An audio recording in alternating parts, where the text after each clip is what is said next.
soñar, tener en nuestra cabeza, en nuestro corazón, como sueños y fantasías, es tan maravilloso.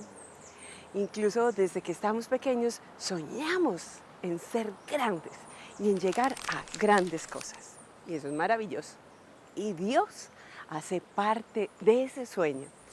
Pero también es muy importante que nuestra vida sea con los pies puestos sobre la tierra y que esos sueños se acomoden a nuestra propia realidad.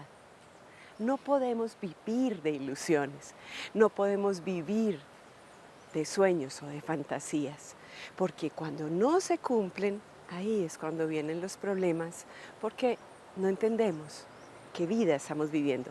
Vamos a ver cómo liberarnos de nuestras ilusiones.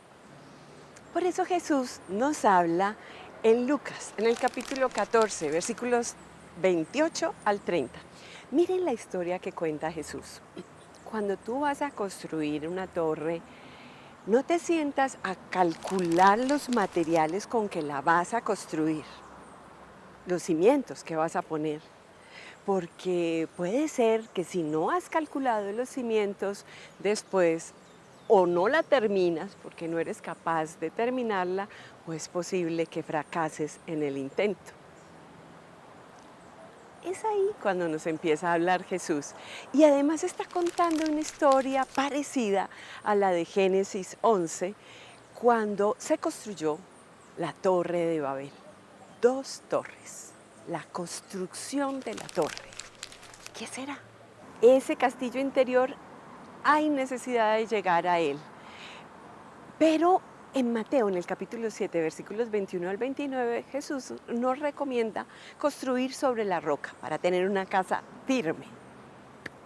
Quiere decir que todo esto de la sanación, la liberación, la posibilidad de estar sanos es la construcción del ser, como un castillo, como una torre, personal, única, singular, solamente nuestra. Ese castillo, esa torre, la construimos nosotros con Jesús, haciendo cálculos. Y eso es lo que dice Él. Haz cálculos, te sientas a calcular qué material tienes para construir esa torre. Porque nosotros no queremos caer o que se nos caiga el edificio. Por eso la tenemos que construir bien. Es nuestra torre.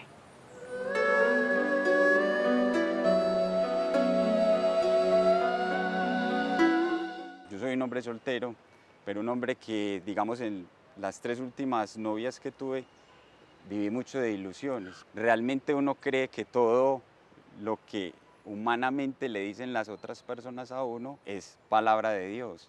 El otro puede jugar contigo, pero digamos que yo vivía con personas que, digamos, idealizaba de una manera muy grande, nunca llegué como a sentarme en la realidad. Pero digamos, cuando yo ya empecé a conocer como a Dios, a meterlo en mi corazón, ya Él me dijo, o sea, está bien ser mansos, pero no mensos. Entonces, digamos que yo ya empecé a aplicar, como se digo, esto para el conocimiento de las demás personas. O sea, empieza a conocer a las personas realmente desde lo que ofrecen como seres humanos.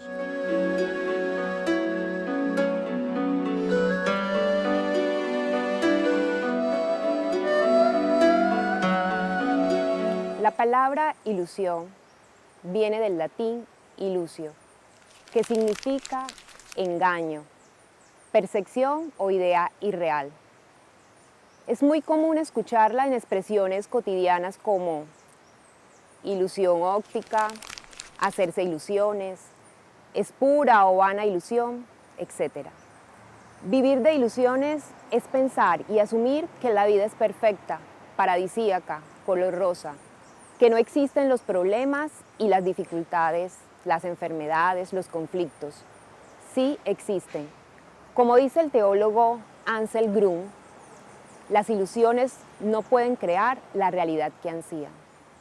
Contra el espejismo y la quimera de vivir de ilusiones, yo te propongo vivir en el realismo de la fe. El realismo de la fe nos protege de las falsas ideologías que proclaman una vida perfecta, sin contratiempos, ¿Quién mejor que Jesús para que nos explique cómo es vivir en el realismo de la fe? Lo que Jesús le dice a su audiencia es lo siguiente: así que el que escucha mis palabras y las pone en práctica es como el hombre sabio, que construyó su casa sobre la roca. Bajo la lluvia vinieron los ríos, soplaron los vientos, golpearon aquella casa, pero no se cayó, porque estaba cimentada sobre la roca. Lo primero que dice Jesús es: quien escucha mis palabras. He aquí la primera enseñanza, escuchar las palabras de Jesús. Pero no solo eso, Él dice: el que escucha y las pone en práctica.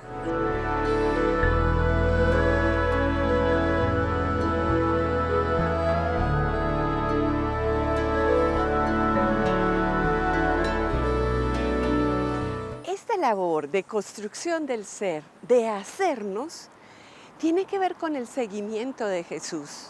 Y el seguimiento de Jesús no es solamente para religiosos o para sacerdotes que han decidido hacer votos de castidad, de obediencia, de pobreza.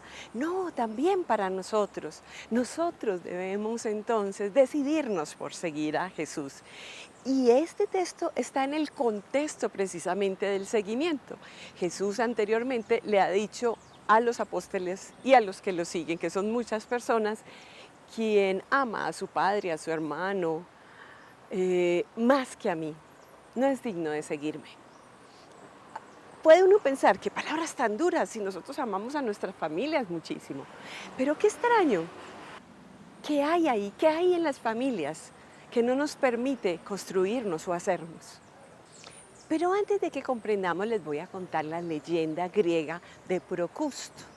Se supone que era un salteador de caminos y cogía a las personas y las llevaba para su casa. Y si esa persona era muy pequeña y no cabía en esa cama que él tenía, entonces él alargaba las piernas para que estuviera bien en su cama. Y si esa persona era más alta, entonces las piernas le quedaban muy largas de esa cama que él tenía en su casa, pues se las cortaba. ¿Por qué muchas veces en nuestras familias hay una presión muy grande a que nosotros seamos lo que se supone que se debe ser, lo que se supone que la sociedad manda, o lo que se supone que su familia, con toda su historia, debe hacer esa persona? Pero es que nosotros estamos siguiendo al Señor, a Jesús, a nuestro Dios, y Él es el que determina la singularidad de cada persona. Por eso es necesario que nos sentemos a calcular cuáles son entonces los materiales que yo tengo. Es evidente que nuestras familias son muy importantes a la hora de hacer los cálculos. Porque yo reconozco, tengo tantas cosas tan valiosas que han puesto mis padres en mí, porque ellos sembraron en mí muchas cosas que son importantes y que me determinan a la hora de seguir a Jesús. Pero hay otras que no tanto, a pesar de sus esperanzas en que mi vida sea una vida mucho más tranquila económicamente, yo he puesto la confianza en el Señor. Pero entonces, ¿qué te pasa a ti? ¿Cuáles son tus angustias? ¿Tienes entonces una medida que es mucho más grande y superior a tu realidad porque otros los imponen o porque la sociedad te lo está imponiendo? No veamos solamente las familias, es posible que la sociedad misma te lo esté imponiendo, tu ambiente social o la televisión, no sé, vivir de fantasías e ilusiones. No se puede.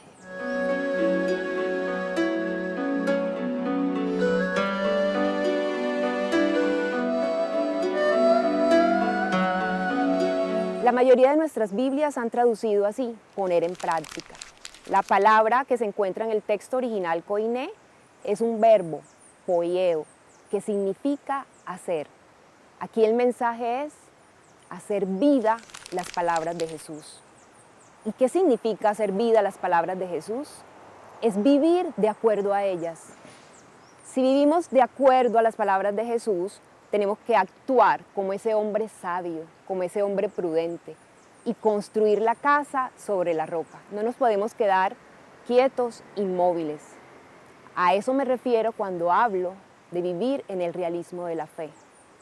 Asumir la vida con todos sus momentos, los de alegría, los de gozo, los de tristeza, los de angustia, los de temores, los momentos de felicidad, pero también los momentos de dificultad, los momentos de soledad, los momentos de compañía, pero cimentados sobre la roca que es Jesús.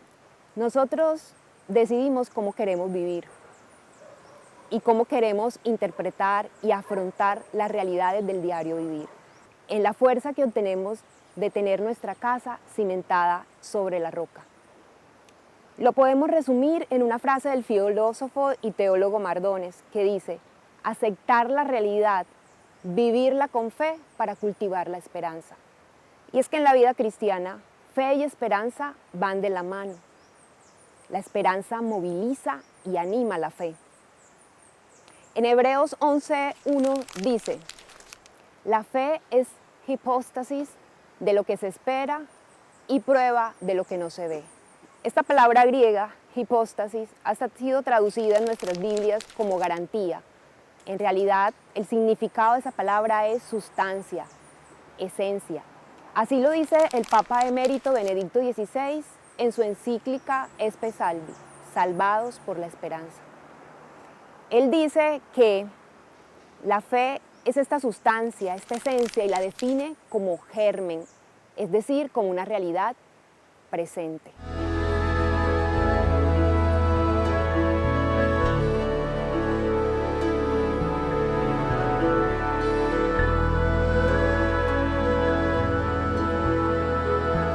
La construcción de nuestro ser es análogo a la construcción de una torre. Así lo dice Lucas en el capítulo 14, versículos 28 al 30.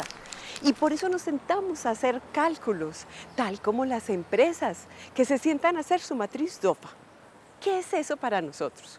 ¿Cuáles son nuestras debilidades, nuestras oportunidades, nuestras fortalezas y las amenazas que tenemos para la construcción de esa torre, para la construcción de nosotros mismos? Por eso nosotros ponemos los pies en la tierra, los clavamos profundamente en la tierra para levantarnos y crecer, para hacernos hombres del cielo.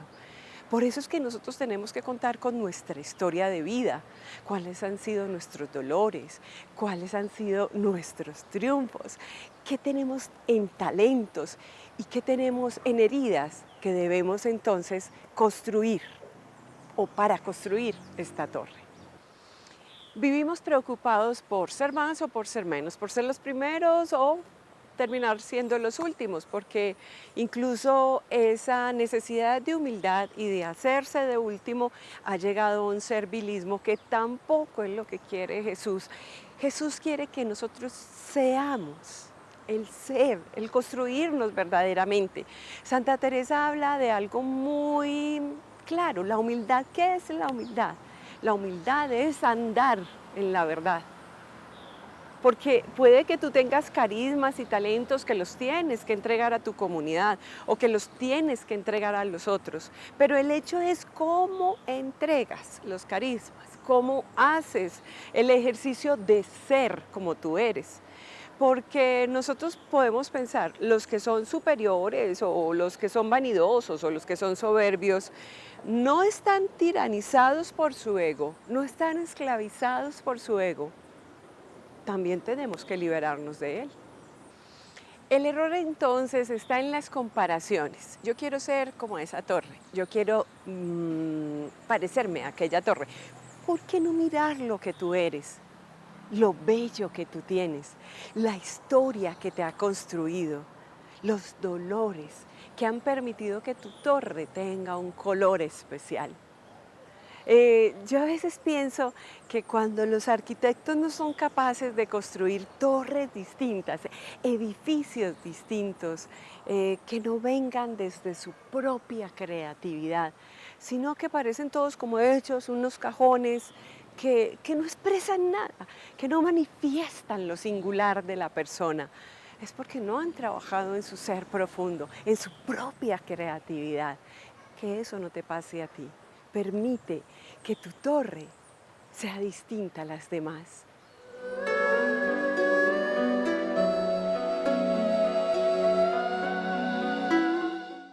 Bueno, ¿cómo ha sido, digamos, esa experiencia ya después de?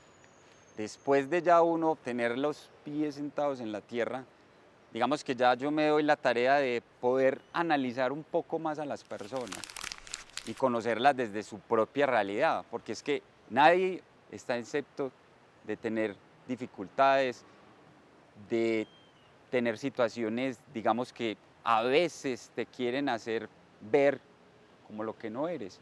Entonces, para eso, Dios nos dio la inteligencia y nos dio, como se dice, esa perspicacia de poder entender al otro, pero sin caer en juegos de ilusiones.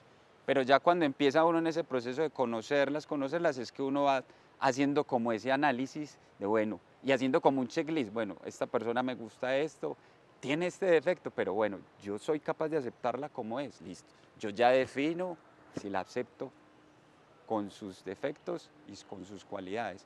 La invitación de Dios es esa, es que empecemos a aceptar a las personas como son, pero el hecho de que las aceptemos como son no quiere decir que nos elevemos del piso y que no tengamos nuestra realidad.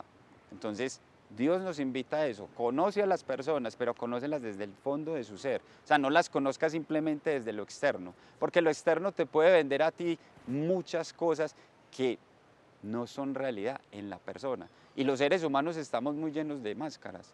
Estamos mostrando muchas irrealidades muchas veces, porque el que dirán, por mi orgullo, por mi vanidad, por mi arrogancia. Y eso es lo que realmente, todas esas máscaras que acabo de mencionar, son las que nos llevan a vivir esa realidad de ilusionarnos fácilmente. Entonces, yo le agradezco mucho a Dios que me ha puesto, como se dice, el entendimiento y el discernimiento, porque es que para saber qué es la ilusión, uno tiene que también saber discernir, porque cuando uno no tiene ese discernimiento sobre las cosas, muy fácil se puede dejar desviar por las ilusiones.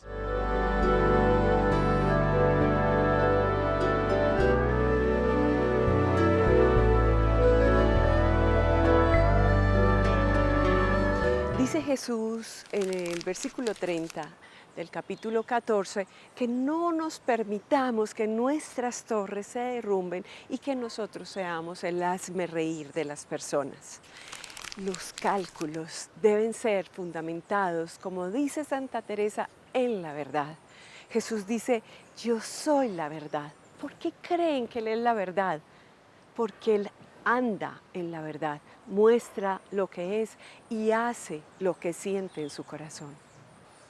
¿Qué pasó con la Torre de Babel de Génesis en el capítulo 11? Dicen que Dios confundió las lenguas y todos empezaron a no saber qué era lo que estaban hablando y el uno decía que le pasara un martillo y él le pasaba un ladrillo y las cosas se confunden cuando uno se construye sin tener claro en su interior qué es lo que va a hacer. La verdadera construcción es la construcción que Dios hace con nosotros. Él sabe el material del que estamos hechos. Pero eso nosotros tenemos que ir hacia el interior cuando queremos construir el exterior. Lo primero que se construye son las bases, ¿no es así? No es lo que dice Jesús. Por eso nosotros confiemos en Él. Es un buen constructor, no confunde las lenguas. ¿Qué pasaba con ellos?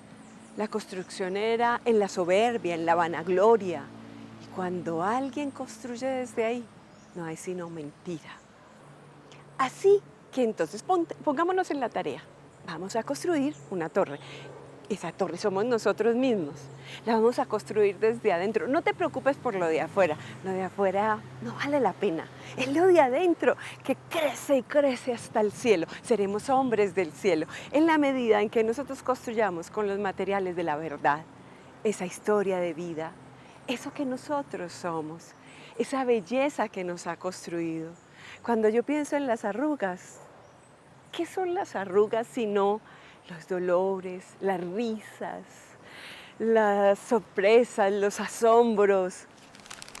Y nos las quitamos. ¿Para qué nos quitamos las arrugas? Si en realidad es la belleza que llevamos dentro. Respira profundo y construye tu torre con Jesús. Recuerden que este es Televid y este programa es escrito para el alma, para que nos sanemos y construyamos este ser hermoso que somos nosotros.